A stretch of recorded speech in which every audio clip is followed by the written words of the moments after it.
Healing is not a technique. When people hear the name Louise Hay, they often think of affirmations. Short sentences, positive words, repeated daily. But Louise Hay's work was never about repeating phrases until life magically changes. At its core, her message was far more radical and far more uncomfortable. Healing begins when we stop fighting ourselves.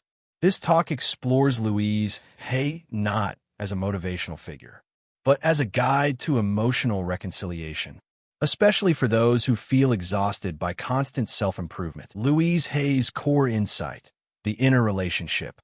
Louise Hay believed that most suffering does not come from life itself, but from the relationship we have with ourselves while living it. She observed that people often speak to themselves in ways they would never speak to someone they love.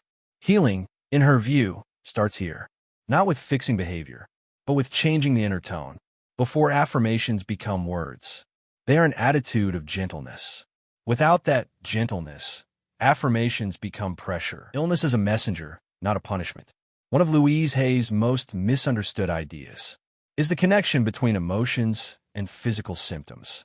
She never claimed that illness is your fault. Instead, she invited a question most people avoid. What has my body been carrying that I never allowed myself to feel? In her work, symptoms are signals, messages asking for attention, rest, or emotional truth. Healing does not mean blaming yourself for being sick. It means listening without judgment. Affirmations as emotional repatterning. Affirmations in Louise Hay's philosophy were not wishes. They were interruptions.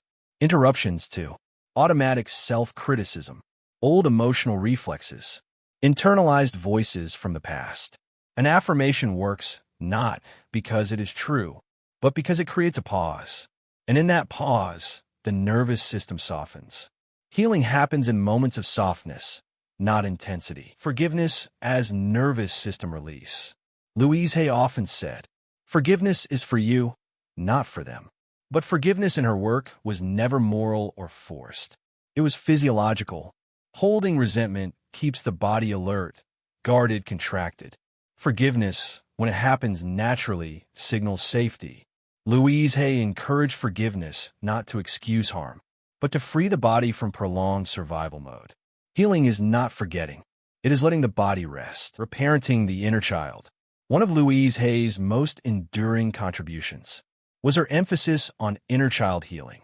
She invited adults to speak to themselves with the patience they were never given, not to relive the past, but to stop repeating it internally.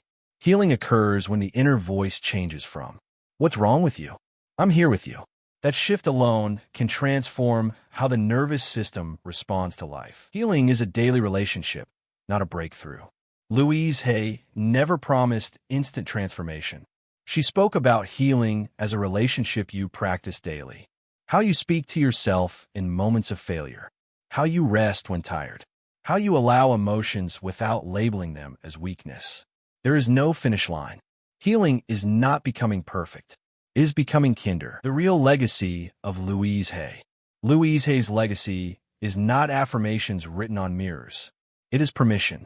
Permission to be imperfect, be gentle, heal slowly. Speak to yourself with dignity. In a world obsessed with becoming more, Louise Hay reminded us how to come home. And sometimes, coming home is the deepest healing of all.